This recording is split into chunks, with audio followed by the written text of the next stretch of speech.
What's up, everybody? Anthony Cosenza here with the Orange and Black Insider Bengals podcast, and of course, in conjunction with CincyJungle.com.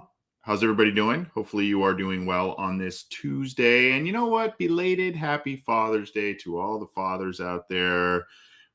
Whether you're a dad, a stepdad, a foster dad, an uncle, a grandparent, all of that. There are a lot of father figures out there, a lot of which also hopefully listen to this show and are Bengals fans. So a belated happy Father's Day to all of you out there, and a shout out to my own dad, my brother, my uncles, a lot of great father figures in my life. And so a little shout out to all of you there, and a belated happy Father's Day to all of you. Hopefully you had a great weekend, whether you're spending it with family, whether you're spending with friends, anything.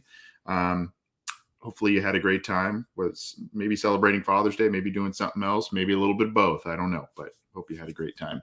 This is the Happenin Headlines show. We usually do this where we take a spin around the NFL, around the AFC North, and of course center in on the Cincinnati Bengals to kind of get you up to speed on what's going on with the team, with the division, and with the rest of the league. Kind of a lot of different headlines in one of the somewhat slower periods of the NFL calendar. Some headlines have kind of come out this week, kind of all over the place in terms of Bengal-centric NFL news, all that kind of stuff, one of which just kind of came across right before we took the air here, so we'll get to that in just a little bit. But we're gonna get to all of the headlines and get you informed with everything. Now, before we do, I want to do a shameless self-promotion because we've got a pretty cool guest. If you joined us a couple weeks ago, we had Justin from Engraven Vids. And again, please go subscribe to Justin's channel. Engraven Vids does a lot of NFL stuff and Baltimore Ravens stuff, but we had him on to promote and talk about what's going on with the Baltimore Ravens. And I want to give this here. This is on this week. We have former Steelers cornerback Ike Taylor and Mark Bergen, the two hosts of the Believe in Steelers podcast. They have both been on our show separately over the years, and we've got them coming on this week to help us talk about the Steelers, preview them, and see what's going on that side of the fence, as well as get their thoughts on some things with the Cincinnati Bengals. So we will be having that going on Wednesday evening. So you're going to want to make sure that you tune in for that and get some good information about the Steelers and whatnot, and kind of the state of Pittsburgh going forward. So that being said, let's get to the Bengals headlines. We will start with the Bengals, a lot kind of to get to there. Then we're going to go within the division and then kind of zoom out to the rest of the NFL as we usually do. We do have a tweet of the week. I do have another article in here too that it's not football centric, but it is Cincinnati centric. So I do want to share that too. Cool story here. But all right, let's get going with, let's see, where do we want to start here? Let's start with this one. This is on CincyJungle.com. Bengals have two of the best wide receivers, and this is from Patrick Judas, two of the best wide receivers at making tough catches. So what does that mean? And I will pin that, as I usually do, pin most, if not all, of the stories in the live chats. And this is on from the NFL's Twitter account, who consistently made the most difficult catches in 2021. We've talked about this a little bit. I think we relayed a story here, but here you go. Look at the names up top here, and you see number 1 and number 9 on that list. T. Higgins and Jamar Chase. And again, this is catch rate over expected, CROE, part of the next gen stats that are put out there. So not a little bit of stuff that's below the surface. We may have covered this one before, but we've got a story on it on Cincy Jungle. And again, nice graphic here by NFL.com. So cool stuff. The Bengals and those two young wideouts have really done a good job in terms of making catches that, based on metrics and whatnot, they were not believed to have made on the surface of the throw, given the coverage, all that kind of stuff. So good stuff there. And then, of course, you've got the guy who makes the tough catches often across the middle and in the short areas of the field in Tyler Boyd. So obviously the Bengals are doing real well at the wide receiver position. No secret, no shocker there. But still a metric that we want to share with you. And speaking of next gen stats and Bengals players, Trey Hendrickson, number 1 disruptor in the league per Next Gen Stats. And this is, of course, courtesy of our friend Daddy-O McDuke. He and Hoji, and, of course, my co-host John Sheeran do a great show on D&H Sports. So you got to, and Bridget helps out there as well. Great show. So you got to go check out D&H Sports if you have not already. But Trey Hendrickson, the number 1 disruptor per Next Gen Stats. Here is the link on CincyJungle.com. And you can see here, Daddy-O puts it up here, and you can see nightmares, and this is from NFL Game Day, nightmares for opposing defenses. Look at that. Trey Hendrickson tops the list, above TJ Watt, above Max Crosby, above Micah Parsons, above Yannick Ngakoue, above Myles Garrett. So very, very good year from him. And man, I have to again pat myself on the back. My shoulders get sore from patting myself on the back, but I was on board with this signing when the Bengals made it last free agency. There was kind of a little bit of, some folks were just really, really upset about the Carl Lawson leaving and giving this contract out. Was Trey Hendrickson just a guy who had cleanup sacks? Was he a guy that just had, those hustle plays and coverage sacks with the Saints before landing with the Bengals? Well, I think now we saw firsthand that he does a little bit of everything.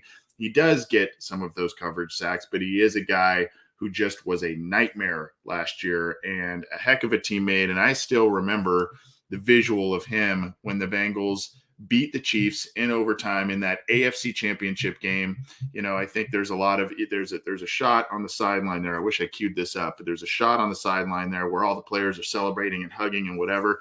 And you just see Trey Hendrickson on the bench kind of sit back and smile and almost quietly get emotional. I don't know. I didn't zoom in that far, but you could just tell he was exhausted and just was like, oh man, I can't believe this is happening to this team this year. We're going to go to the Super Bowl. Pretty cool stuff.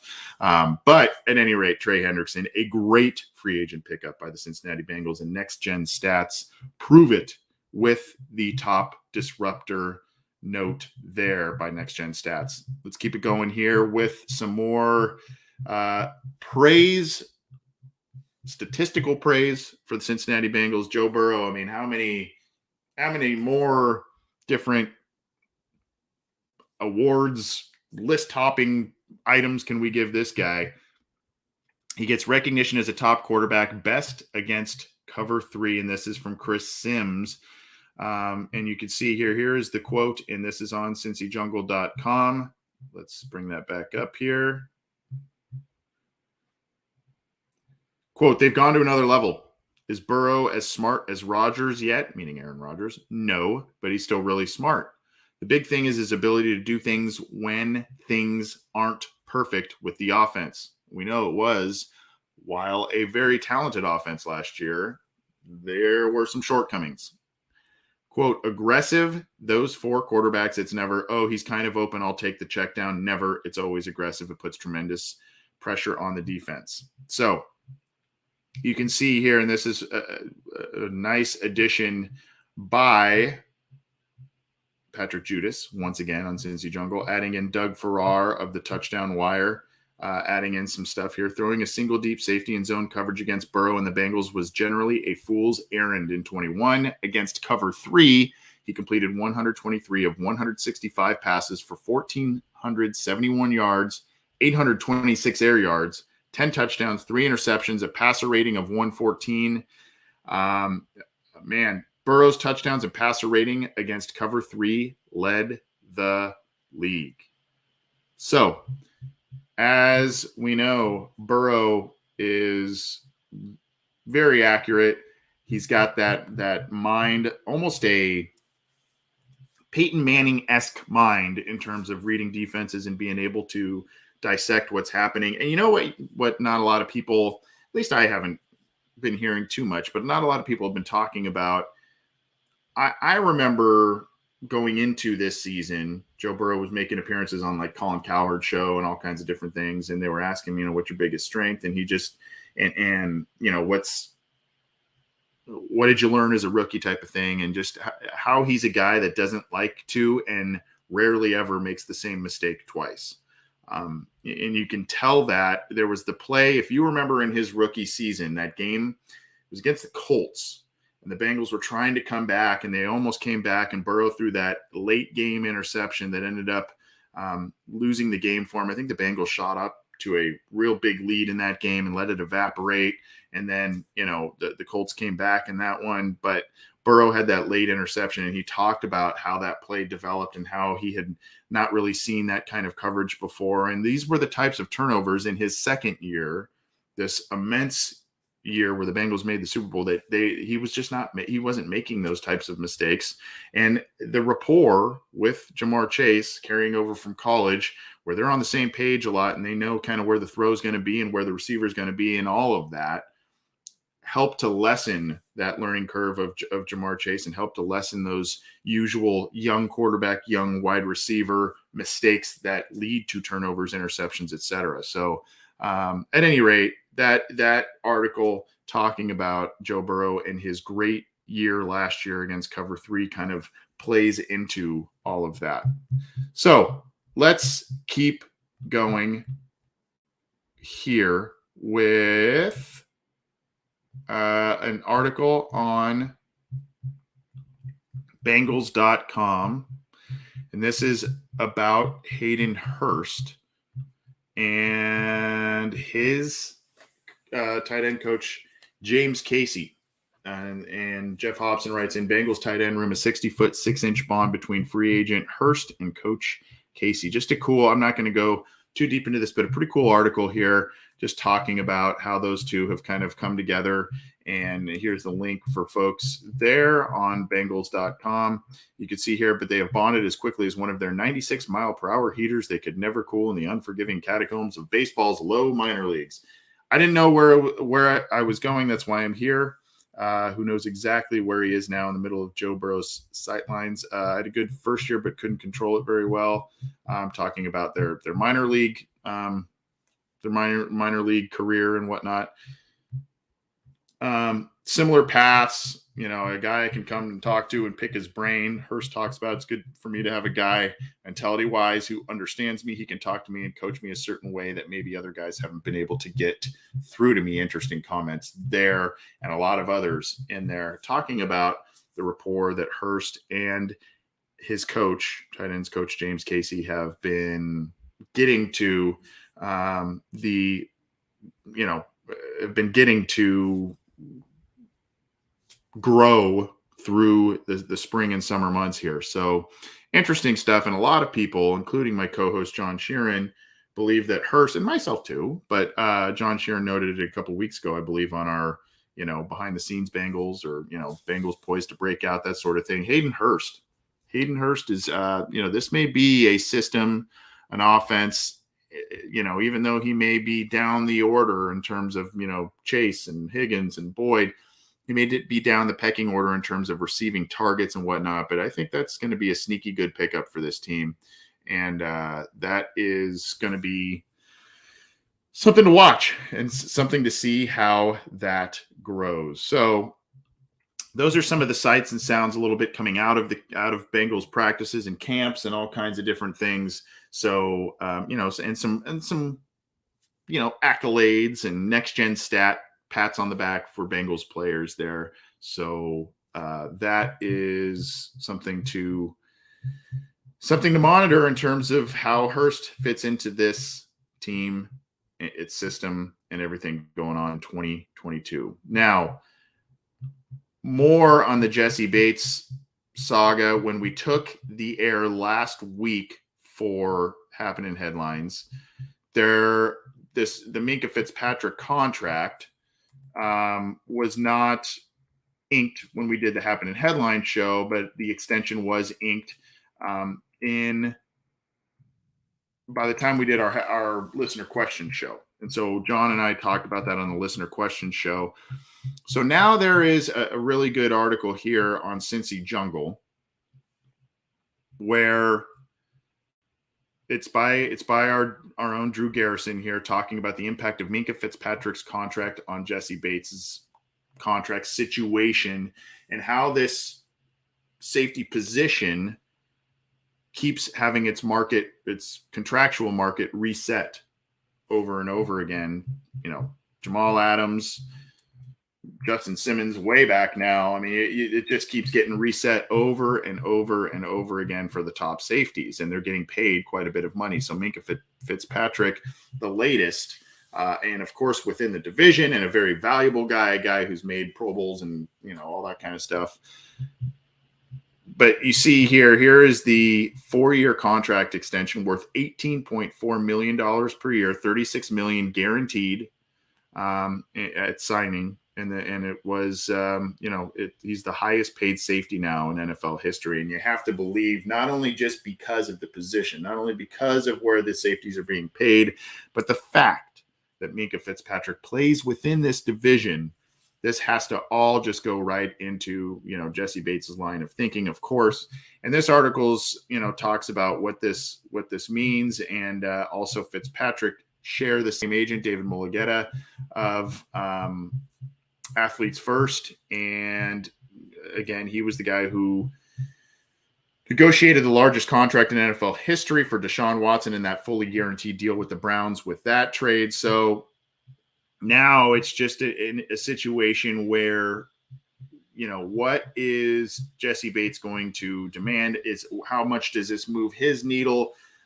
It's kind of interesting. I think the Bengals obviously have a contract offer out there to Jesse Bates, and what that is and how far away it is from what he is wanting, I don't know. And I don't know that every time one of these other dominoes fall, I don't know if the Bengals keep kind of saying, hey, we'll tweak this a little bit, or if Jesse Bates comes back with even higher demands and the Bengals are saying no. Maybe it's a little bit of both. It'd be interesting to be a fly on that wall to see. But it's very, this is something obviously that just keeps happening to Bates, the Bengals, etc. And it's something that they just need to keep, that both parties need to keep noting. And so now when you've got Minkah signing this big deal, that's obviously going to be something that Bates looks at, and there's a fallout to it. And so go check out that story on Cincy Jungle by Drew Garrison to get a little more detail on that. But Fitzpatrick getting over $18 million a year, and what did I say, $36 million or so guaranteed at signing. So that is something definitely worth noting. And look, there's other, I'll put this one up here because we're talking Jesse Bates. This is from Stripe Hype on the fan-sided network here. I will share this with you so you can go check out. They've got an opinion piece here that the Bengals defense could potentially benefit from a Jesse Bates trade. Now you can go find and read that, where the reasoning was and all of that.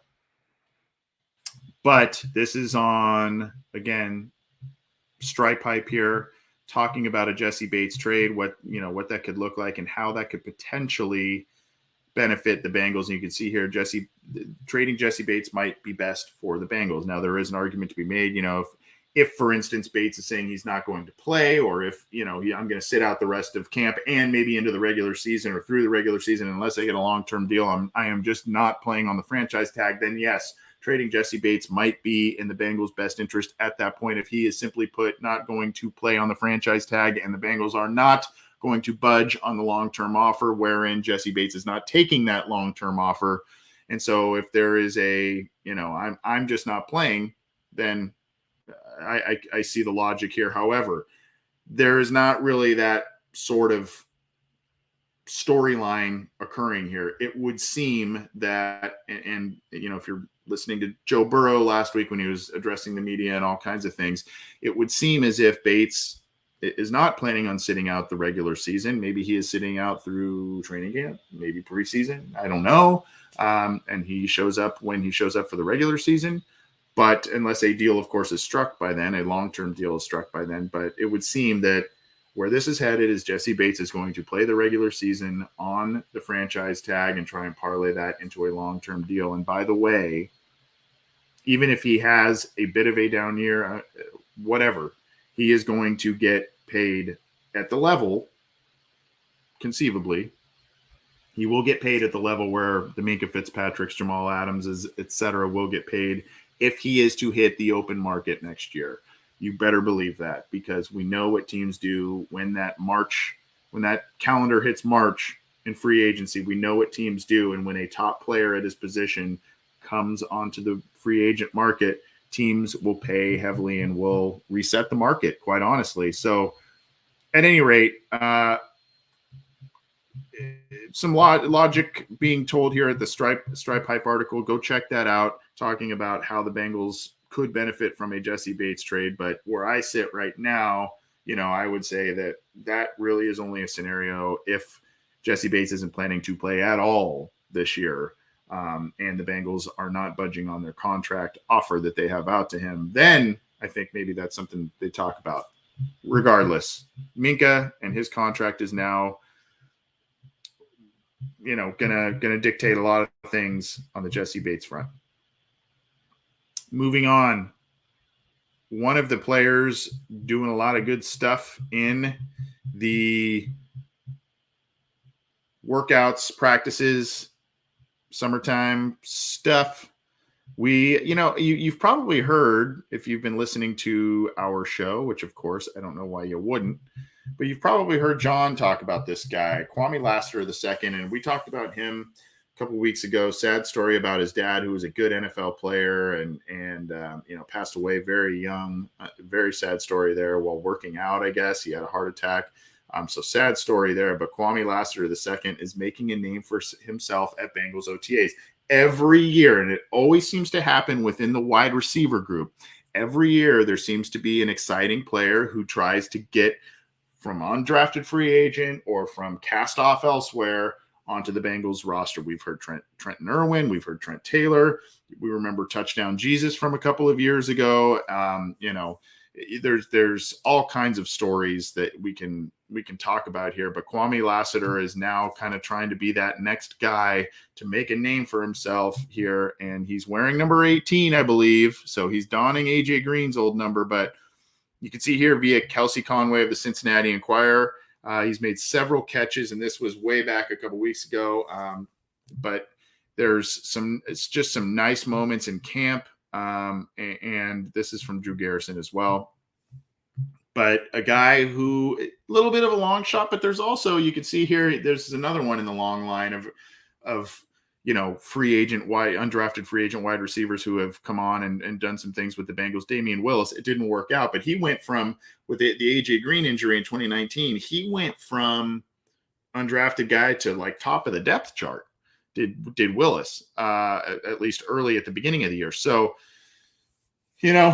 this could be one of those guys that comes in and, could, if he does some things on special teams, if he does well when the actual preseason games come on, maybe he's a guy who sneaks on, especially with, things a litlittle murky beyond the first three wide receivers there. We've talked about OBJ. Could he be the wide receiver for, Will Fuller?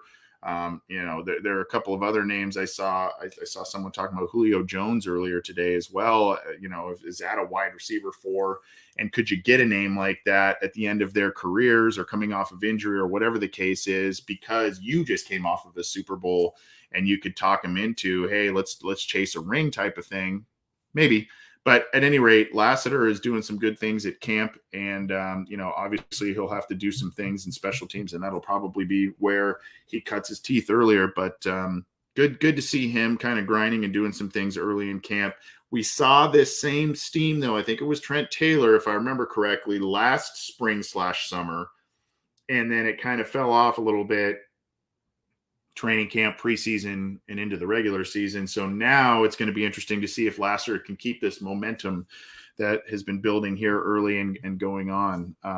But yeah, a guy definitely to watch. And we've kind of said, based on lineage, based on the story with his dad, based on his being an undrafted free agent and trying to make his way onto the Bengals roster, if the Bengals were on Hard Knocks this year, that would definitely be one of the guys that, they would probably be profiling as a really interesting camp story going into the season. But keep an eye on Kwame Lassiter II, wearing number 18 this year for the Cincinnati Bengals. We've got a few more Bengals stories, and then, of course, we're going to get to do the AFC North and the rest of the NFL. So let's keep rolling on. And this is from Chris Rolling and Bengals Wire. Chris does awesome an awesome job over at Bengals Wire. So definitely go give him a read and or follow on Twitter.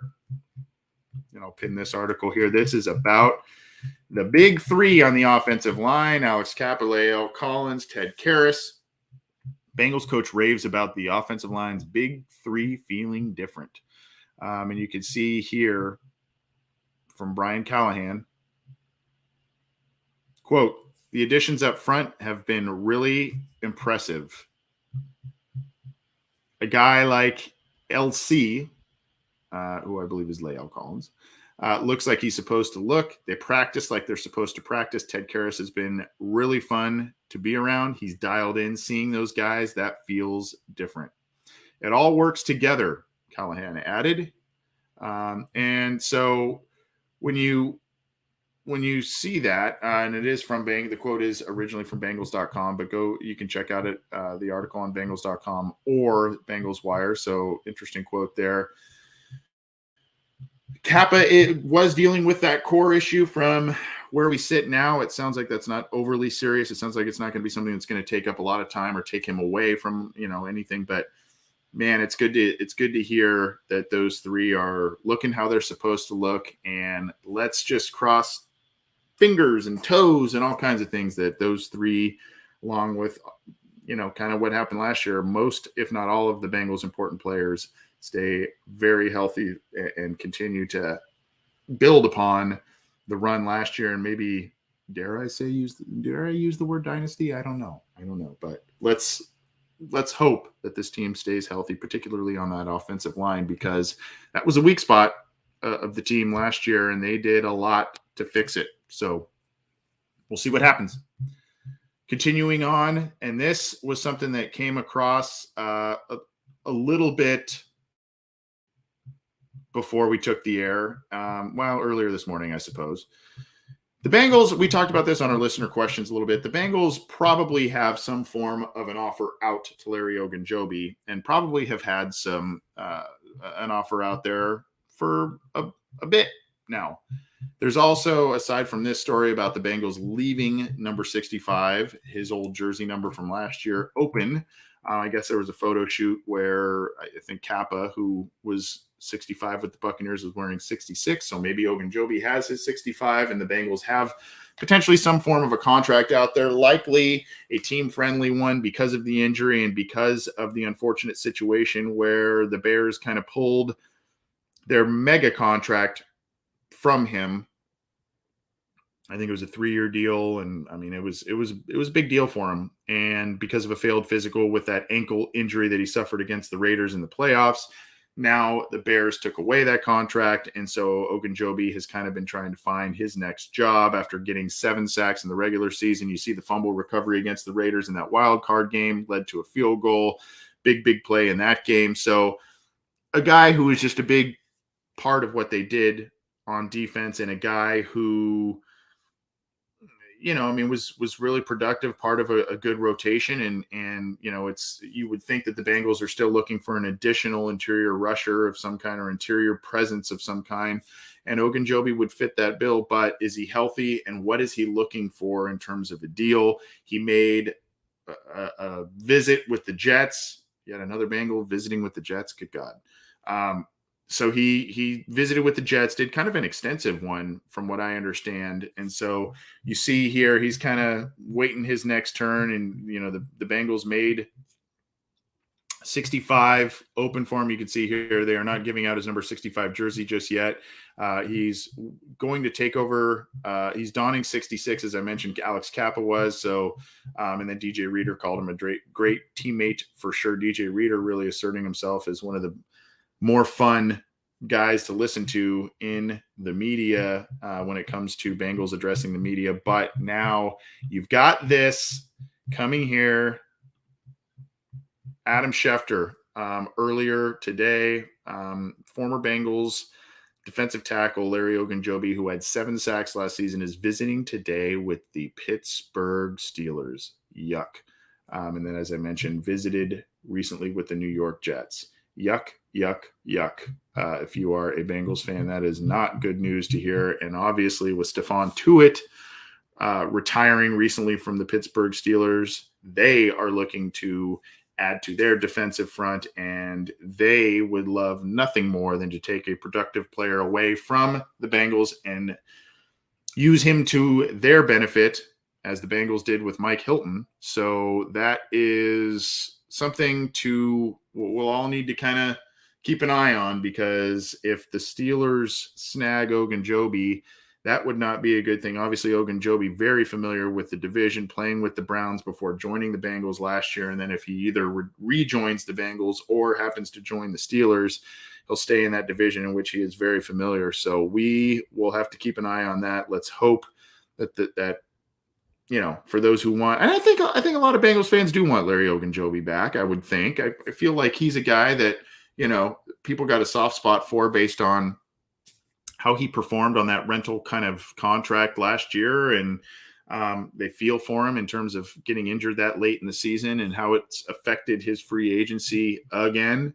So, of course, the Bengals gave the big money to BJ Hill early in free agency. So those roles in terms of early downs versus later downs might be reversed should Ogunjobi come to the Bengals in some form or fashion. And it may be that Ogunjobi early in the season kind of eases kind of what they did with Joe Burrow a little bit last year. Maybe he gets eased into things early, gets a little more snaps later on, but the Bengals definitely want to beef up that rotation, and Ogunjobi would be a guy that would definitely help a lot of different things there. So that is something to note. Now, let's go with I don't know if I want to do the tweet of the week yet, or if let's just do this fun one. This isn't Bengals centric, but it is for those who live in Cincinnati. I found this one this morning, just a fun one. I'll just share it real quick. This is from Cincinnati Magazine and Greg Hand, who writes for them.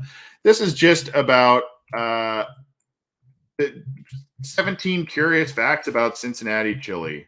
I, as a Southern California guy, I don't know, too much about it. And when I hear chili, I think of, kind of the more Southwest style, being out in Southern California, where it's more like a stew, a real thick, ground beef and it's no noodles or pasta or anything like that. It's more like a stew that you add all kinds of stuff, avocado and cheese and all kinds of different stuff with it. Obviously a different version of chili in Cincinnati. So whether you are a Cincinnatian or whether you are just someone who is a Bengals fan and has not had chili or anything like this, I think I pinned it in the live chats for folks there. But this, you can see there, the Cincinnati Magazine article there is, it's just a fun article, and it goes really into history. There's also some politicians, I guess, that got involved. I don't know, kind of crazy. Again, not Bengals centric, but Cincinnati centric. So check that one out on from the Cincinnati Magazine. That came across the Twitter timeline. I'm like, hey, I got to share this one in case nobody saw that. Kind of crazy stuff, giving you a history of Cincinnati chili, one of the staples of the city and of the state, of course. Now, before we get to the rest of the AFC North and things going on within the division, let's get to the tweet of the week. This one is Bengals / overall NFL centric, but it's the tweet of the week.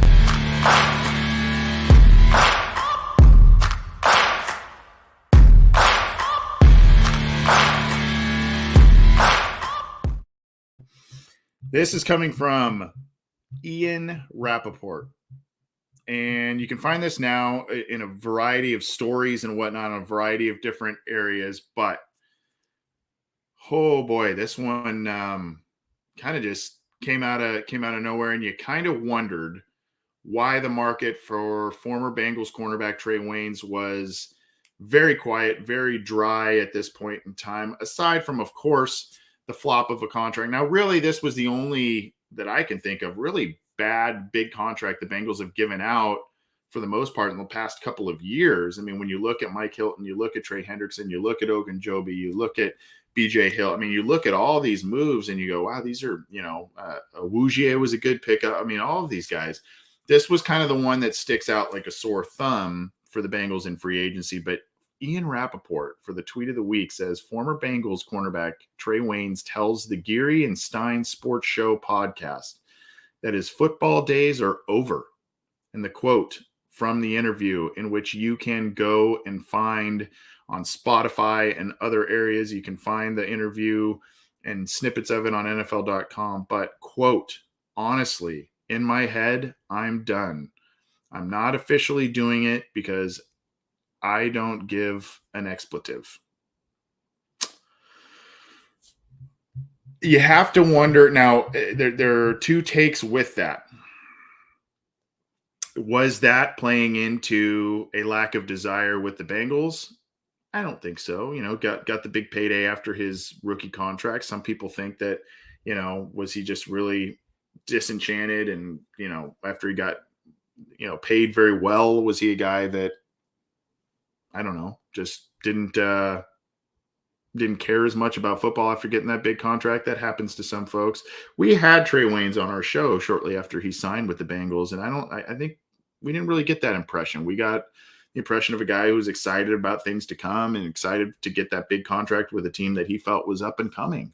So interesting that he all of a sudden is just done. And I think really what it is, he had the pec issue, the torn pec, and then he had hamstring issues and all kinds of different things. And so, I think at that point he maybe just saw his body falling apart, so to speak, and just couldn't get on the field and just said, this is just not working for me. And the frustration level that comes with that. But he, being Trey Waynes, claims that he is done with football at this point in time. We'll see what happens when actual games are being played. It's easy to also say, when you've been injured, when you've had all these things come up, it's easy to say, I'm done when you're thinking about practicing and training camp and all that kind of stuff, the rigors of all of that.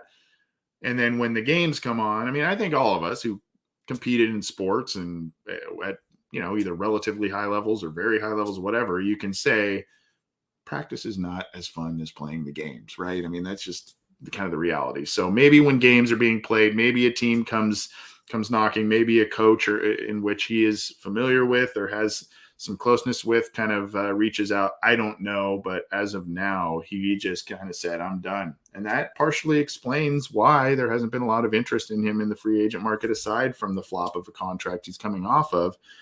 He may have been approached quite a bit from teams, and he just said, nope, I'm done. So go listen to that interview. Interesting stuff. That was the tweet of the week from Ian Rappaport about Trey Waynes being done with football.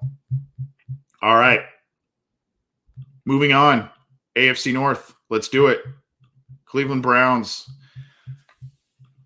For all of the talk of the Bengals wide receiver group, and rightfully so, there is one that kind of, you got Jarvis Landry now gone from Cleveland, and obviously OBJ was traded last year, but Anthony Poisel here of ClevelandBrowns.com relays a story saying Amari Cooper believes Cleveland, quote, suits me very, very well.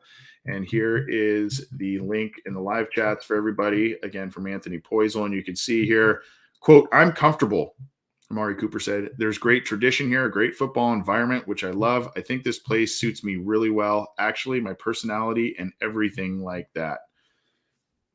And then you can see here by personality, Poisel writes, Cooper's talking about the pace of, everything, the daily routine, the ease of meetings, the relaxed but focused mindset head coach Kevin Stefanski tries to instill in his team each offseason. So Amari Cooper is liking where he is at, and obviously the microscope is a little bit finer and a little bit, you feel it a little bit more in Dallas with the Cowboys, I think, than you do in Cleveland with the Browns, for better or for worse.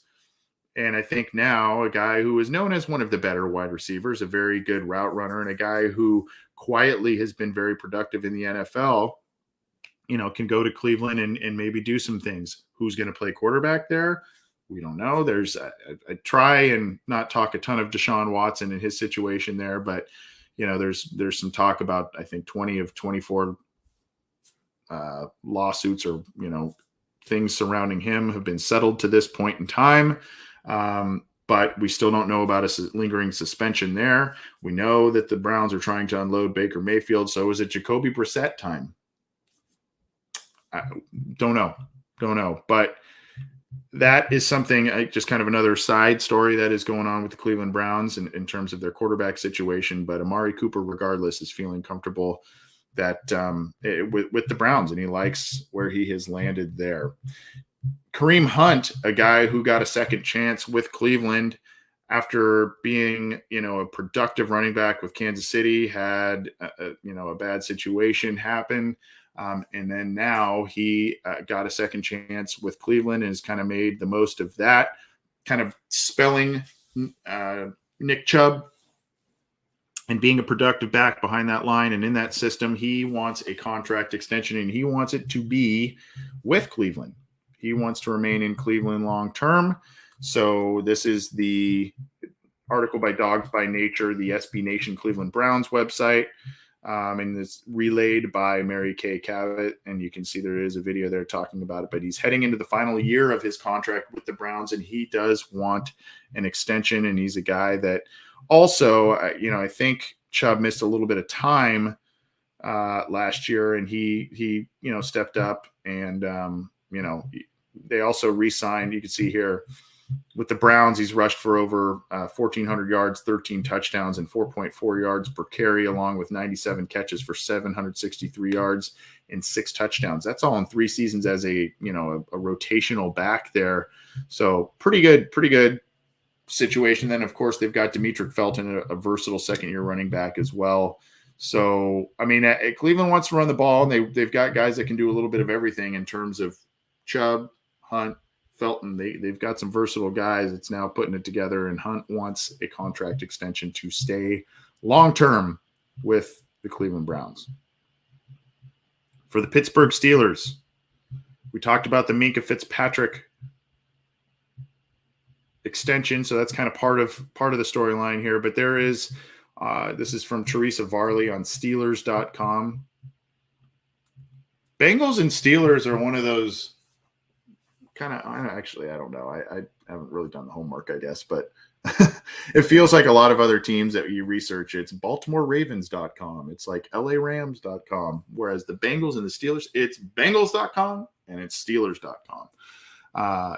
So I don't know. I don't know if a lot of other teams get that. But anyway, easy to find the website, Steelers.com. Football and Life Lessons for Rookies by Teresa Varley. And it talks about, all the different things that the Steelers do for their rookies, including implementing a rookie program geared at helping young players adapt to all things off the field and how to handle the responsibilities that come with a professional athlete. Not sure exactly how each team handles that, but that's a really, really good approach and a really good system, depending on how well they execute it, a really good system that they have for their players here. And you can see, quote, I think it's really valuable from Kenny Pickett, the team's first-round quarterback that they drafted this year. So at any rate, interesting stuff. And it kind of talks about how they've helped their rookies, at least this year's class of rookies, go forward here. I'm going to play a brief clip. This is from the I Am Athlete podcast, continuing on with the Steelers. And this is starting to get a little bit of run here from the I Am Athlete podcast. Chad Johnson's done a lot of work there. Adam Jones now a host on it, along with Brandon Marshall, and I think LaShawn McCoy is on this one as well. So I Am Athlete. And this is from Chase Claypool, a recent interview. It's been dropped and some clips have been dropped, but Chase Claypool in there doing a really intriguing interview. This is from @Python_inside. I don't really know too much about that account, quite honestly, but they have relayed the post here, and I want to give them credit, and hopefully we can hear this. But this is Chase Claypool talking about how he thinks he is a top 5 wide receiver, a top 3 wide receiver in the league. And some people have kind of made note of check out Pac-Man's reaction to it. I know for a fact I am not like the rest of the guys in the NFL. I know I'm a top 5 receiver. I know I'm a top 3 receiver. You know what I'm saying? Like, keep going. Keep going. I just got to prove to people. Right? When I'm working, I'm like, oh, you know what I'm saying? I'm a dog. Like, I know for so a fact. You can see there Claypool talking his talk a little bit, and that's okay. It's okay to be confident. And there are times when Claypool seems to be a bit of a dominant wide receiver. You could tell as a rookie he was a very exciting player, but had a little bit of a slump last year. And really, wow, those games against the Bengals, there were some drops and other issues here. But top 3 wide receiver, you got to respect the confidence. And obviously, he's a guy, when you looked at how he tested at the combine and whatnot, a guy who's very athletic, but top 3 wide receiver in the NFL. That was one of the quotes he had on the I Am Athlete podcast. Take that and run with it how you will. But I don't know that I'm in full agreement personally with Chase Claypool. I think he's talented, but top 3 or top 5 wide receiver in the NFL right now. I can think of 1, maybe 2 even on the Cincinnati Bengals who are ahead of him. So then that's 1 team. So then you got to look at all the other teams in the NFL, but we'll see. You got to respect the confidence, I guess. Got to respect the confidence. All right, let's move on to the Baltimore Ravens. And this is from Baltimore Beatdown, the SB Nation Baltimore Ravens site here. Isaiah Likely. Now why I'm sharing this is because the Bengals showed pre-draft interest in Isaiah Likely, the tight end from Coastal Carolina. Did not have a great RAS profile, but a guy who found the end zone a lot his final season, and a guy that the Bengals seemed to like. He was, I believe, a 4th-round pick for Baltimore, and just one of those names where you saw the Baltimore Ravens, it was like, oh my gosh, every round you were like, oh, Linderbaum. Oh, it was just like guy after guy after guy, Travis Jones. And it was like a lot of guys that Bengals fans and draft pundits wanted the Bengals to draft and or they showed pre-draft interest. But Isaiah Likely is acclimating well and flashing playmaking potential, according to a lot of different sources, including Tony Jefferson II.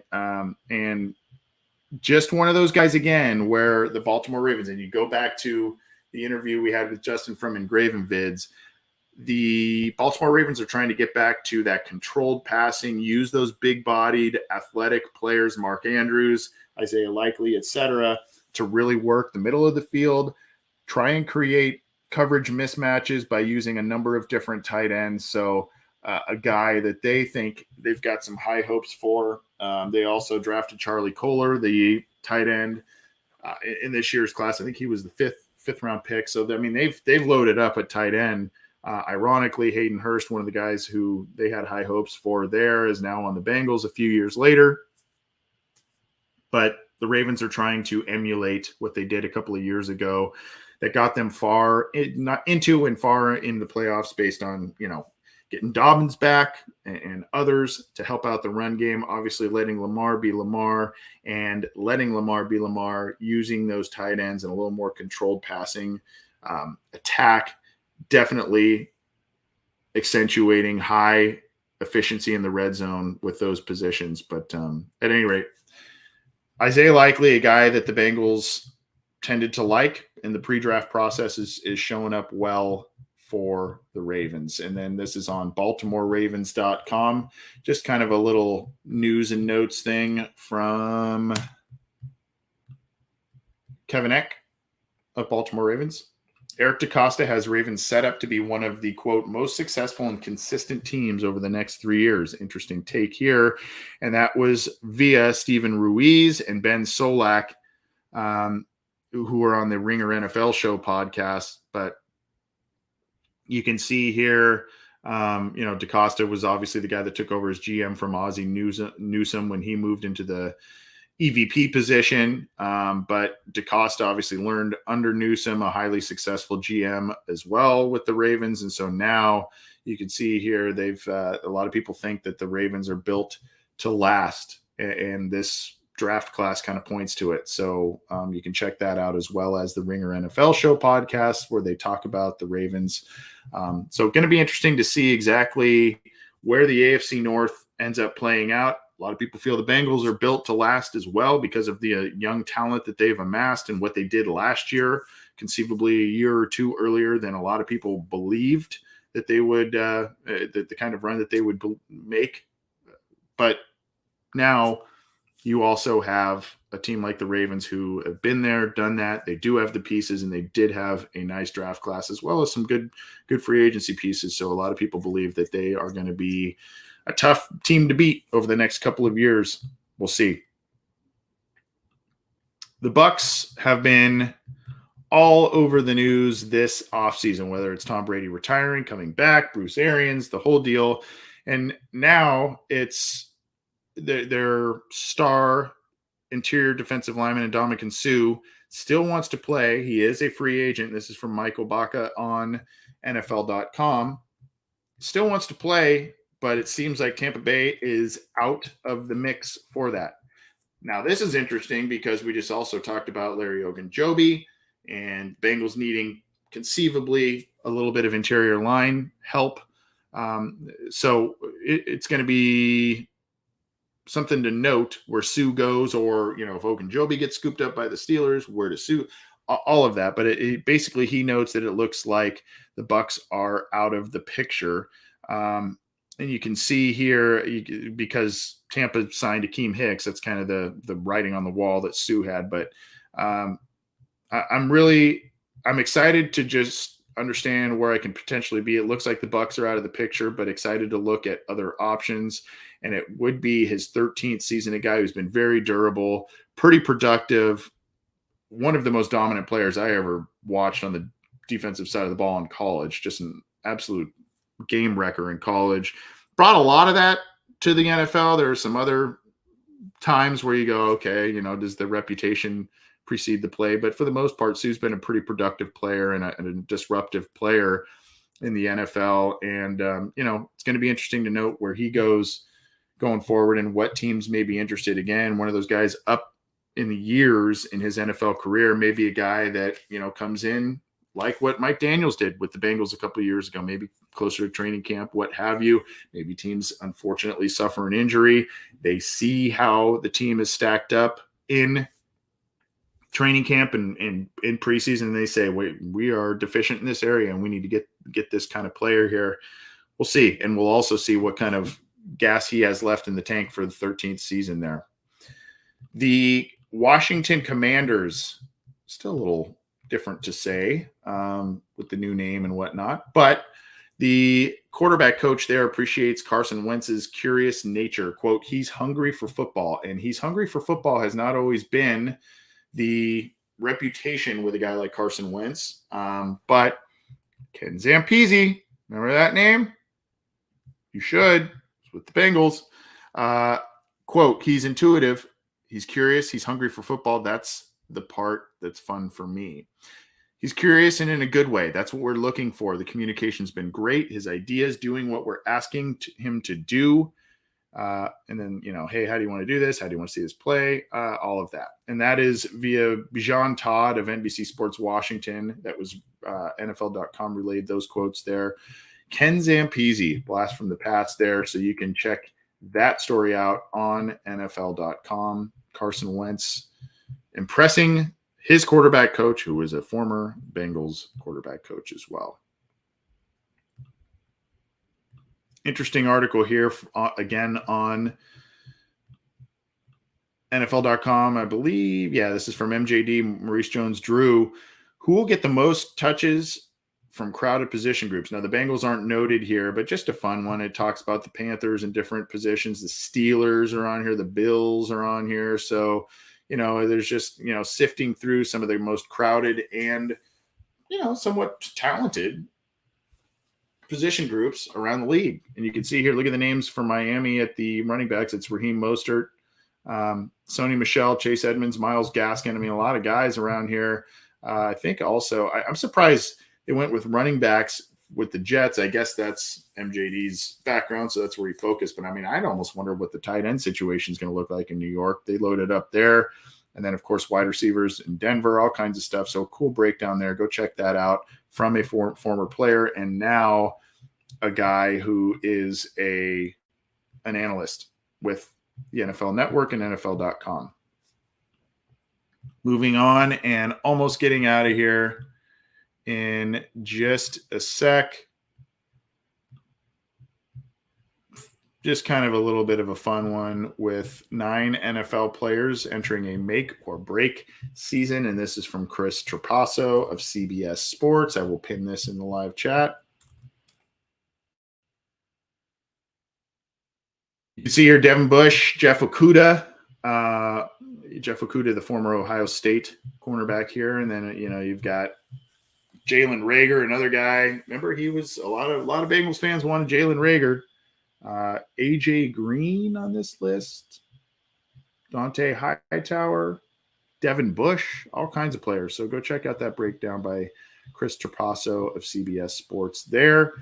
We've got another fun one, ranking the comeback player or players, comeback candidates. I don't know why it's labeling it this, but comeback candidates, Allen Robinson headlines 5 veterans who could experience a resurgence. You've got Allen Robinson with the LA Rams and others. So you can check this out.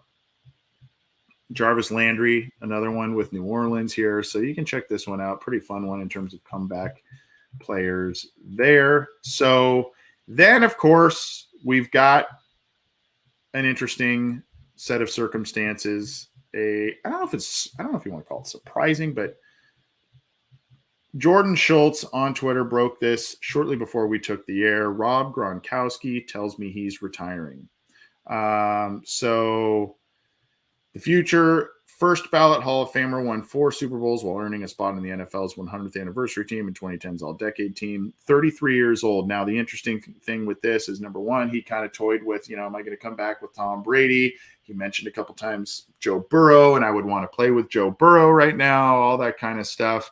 So he is retiring, is what he told at Schultz_report, Jordan Schultz. An NFL insider, a guy who's got some good ins across the league and whatnot at 33 years old. But this follow-up tweet from Adam Schefter kind of tells a little bit something potentially, I don't want to say different story, but in reaction to Rob Gronkowski's news, his agent Drew Rosenhaus, the mega agent, texts, "It would not surprise me if Tom Brady calls him during the season to come back and Rob answers the call. This is just my opinion, but I wouldn't be surprised if Rob comes back during the season or next season." If you remember, he retired, came back to play with Tom Brady again. So there's that. But might that also leave the door open for the Bengals? If he truly believes what he said this offseason about playing with Joe Burrow, might that be something if the Bengals come calling? He may come out of retirement, or next year if the Bengals opt to not re-sign Hayden Hurst beyond this year. He is on a 1-year contract. I don't know.